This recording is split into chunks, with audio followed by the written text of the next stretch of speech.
Hi, welcome to another reading of my book, Boston Accent. I'm Mark Mattioli, and Boston Accent is available on Amazon.com. And Boston Accent contains mature subject matter. All right, it just doesn't matter. All right, let's get right into it. Let's pick up where we left off. Boston Accent. Summer 1980 rolled in, and with it plenty of adventures. I attended an outdoor concert at the T-Car Speedway in Carson City, Nevada, with Joel and a friend of his from the Bay Area. Blue Oyster Cult was the headliner, with REO Speedwagon and some no-name band opening. Joel's friend handed out Mescaline just to make things interesting, and it turned out to be my worst trip of all time. The temperature was in the low 90s, and there was no shade. There were only two beverage stands selling water and soda, with two attendants at each stand. The attendance for the show was roughly 5,000 people, with a good half-hour wait in line for a drink. When I was in the middle of my peak, I started to lose it. A combination of the intense heat and feeling claustrophobic from the crowd was making me want to be anywhere but here. The first thing I did was move out of the crowd towards the back of the arena. The setting was a racetrack, with a stage set up in the infield, and the viewing area being the track, which rose up on a hill on the corner. There were no seats, and you either stood on the track or sat on the lawn on top of the hill. I found myself sitting on the hill, right in front of a medical van set up for bad trips. There were already a couple of patients at the van, and I kept turning around and scoping it out. I didn't so much want someone to calm me down for my trip as I wanted to get out of the sun. I could feel how badly I was beginning to sunburn. It was just making a bad trip worse. I decided to stick it out and not go to the van. I was alone now and would have to find Joel at the end of the concert, or I would be hitchhiking the 30 miles back to Tahoe. As time went by, on the hill, other concert goers began to come up and sit next to me. I started to check them out by watching their movements and actions, and I was pretty sure they were tripping also. I began to talk to people sitting on either side of me. "Excuse me, are you tripping?" They all answered, "Yes." I said, "Me too. Sucks, doesn't it? Fucking hot, no shade." They all nodded. No one was happy, and no one wanted to go to the van, but we were close. By the time the headliner came out, no one wanted to be there, and the crowd started to head to their cars. The lead singer made a rude comment as the crowd hit the exits, something to the effect, "That's right, leave. We don't give a fuck." When I saw everyone leaving, I began to panic and ran back down towards the stage to look for Joel. I couldn't see him anywhere, so I headed for the parking lot to wait by the car. I got to where the car had been, and it was gone, so I headed towards the street, walking along the long lines of cars that backed up trying to get out. While I was walking, I heard Joel call me, and I jumped in his car right before he pulled out.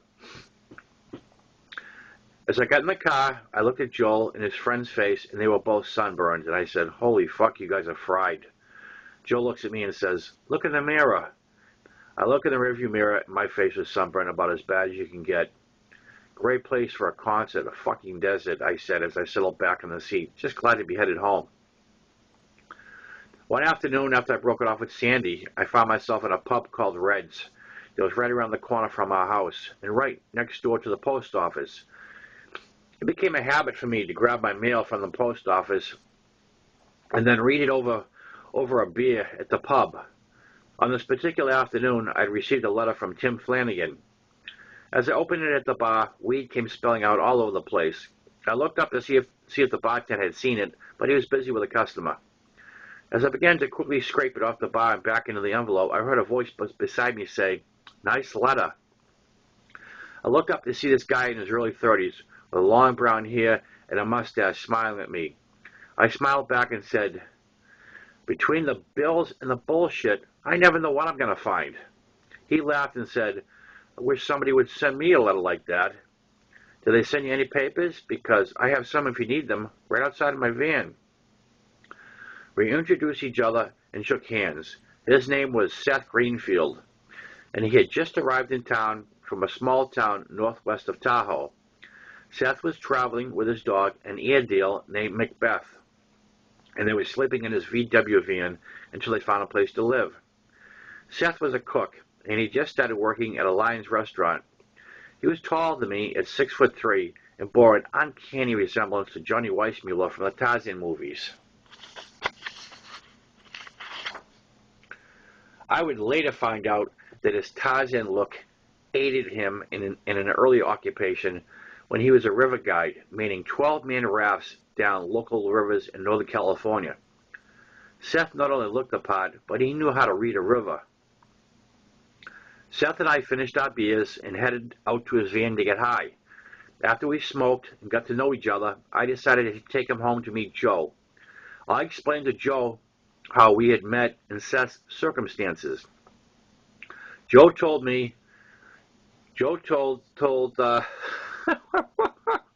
somebody. I don't know who he told. Joe told Seth he was welcome to stay on the couch, and he had no problem with Macbeth coming in the house as well. Seth was obviously overwhelmed by our generosity and trust, and said he would be more than happy to contribute to our rent until he could find other arrangements. Joe and Seth agreed on a figure, and just like that, we were three. Back on the CC, we were hosting the annual John Denver ski tournament, which rose money for a charity in John Denver's name and brought in celebrities from television, movies, and sports. The casino had put together gift bags for the celebrity participants that contained items like ski gloves and sunglasses. The bags were locked up in one of the CC rooms, but all we had to do was slide one of the movable walls aside to access the room. This is something I would see done many times in my tenure at the casino. A client would be under the impression that his product was safe under lock and key, but in reality, if we wanted something, we just took it. The day before the tourney, I entered a locked room and identified who the bags were intended for by the name tags. One bag was for a famous Playboy bunny, and I went into it. I took a winter hat that I would give later to a lady friend. I spotted another bag intended for an actor. They had become famous on television, portraying a spaceship commander. I took a pair of gloves intended for him, left the room, and moved the wall back into place. The next day, I headed out to the ski tourney at Heavenly Valley with Joe wearing my new gloves. With Joe, I was wearing the gloves, but Joe was with me. I was wearing the gloves. Joe and I stood under the chairlift with our cameras, waving to the celebrities, taking pictures. When the spaceship commander saw me waving at him with the same gloves that he didn't receive, he did not return our wave or our smile. It made for a good picture. Later that summer, the casino would host a celebrity golf tourney, and I would come face to face with someone that would become infamous for all the wrong reasons. As I was getting on an elevator, I stepped aside to let someone get off, and it turned out to be O.J. Simpson. This was 1980, some 14-odd years before he would be a staple on television for months. I stared at him only because I knew who he was, but I didn't speak to him. I held the elevator door open as he left, and he turned to stare back at me as he walked down the corridor. I very rarely spoke to celebrities, and only on one occasion asked for an autograph. As employees, we were strongly discouraged from approaching guests. It was considered harassment, and you could lose your job for repeated offenses. My motto became, speak when spoken to, and treat them like regular people. The service elevator is where you're most likely to run into celebrities on the way to the showroom. I rode an elevator one night with Bernadette Peters, and I couldn't help but stare at her. Not only was she beautiful, but I had loved her in The Jerk. She smiled at me and said, "Hello," and I said, "Hello," back. She was escorted by a private security person, and he glared at me the entire time. A smile from a celebrity was very rare, and I appreciate her kindness to this day.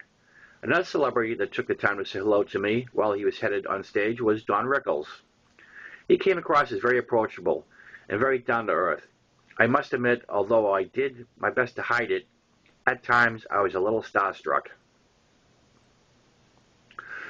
Every morning, the maintenance department would drive around the building with a water truck.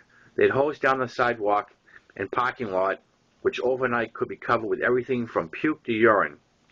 On more than one occasion, while reporting to work, I came across not only men pissing, but women squatting behind parked cars. The worst thing was the desperate gamblers that had lost all their money and would beg you for a few bucks just to get out of town.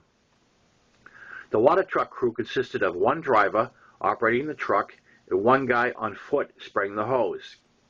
I did not know the two workers personally, but I had grown accustomed to seeing them hosing down the pavement every morning. One afternoon, while I was in the employee cafeteria standing in line, waiting for a burger, I overheard one of the cooks talking to another maintenance worker. It seemed there had been an accident with the water truck that morning involving the worker that sprayed the hose. Apparently, they were out front working the main sidewalk, and the driver was hanging out the truck window, flirting with three young women on the sidewalk while backing up the truck. The hose operator had his back to the truck, and the rear tire caught his foot and pulled him down right into the path of the large double tires. The driver never looked back and continued to back up until the hose operator was crushed from head to toe. The girl standing next to the truck saw his body burst apart as the tires flattened him, and they screamed and ran from the scene. The driver was sent home pending an investigation, but never returned to work. As the cook told the story of the maintenance worker's death, he went on to add that he himself had fed the worker his last meal of breakfast that very morning. The cook was so proud to be associated with that detail that he beamed from ear to ear as he told his story. A 20-year-old kid was dead, and I just lost my appetite. I had visitors from the East Coast fly out to spend their vacations with me, which was a lot of fun. Tim Flanagan flew out for a week in July, and we raised holy hell, and then Jake flew out in September after spending time in Oakland with Kevin. It was great to be in Tahoe and not be the only one with a Boston accent. Okay, we're going to stop right there. That's all the time we have for today. We'll pick this up again tomorrow. God willing, if we get a chance. I'm Mark Mattioli. We're reading Boston Accent. Boston Accent is available on Amazon.com. Ciao.